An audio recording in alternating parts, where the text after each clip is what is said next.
This, ladies and gentlemen, is the big build of the B1 Battle Droid from Droid Division. If you take 4 Bamboo Lab printers, 4 spools of Polymaker filament across 4 days, you can print this.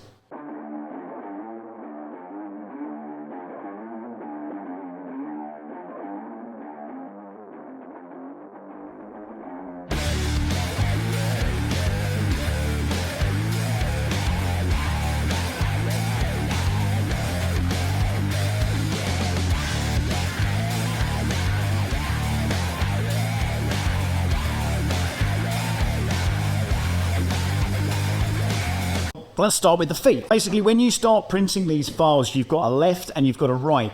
But all you do really is take the right foot and just mirror it to be the left. Next, of course, we've got these parts here. Now, this is metal rod. It literally is put a couple of lugs into the locator hole.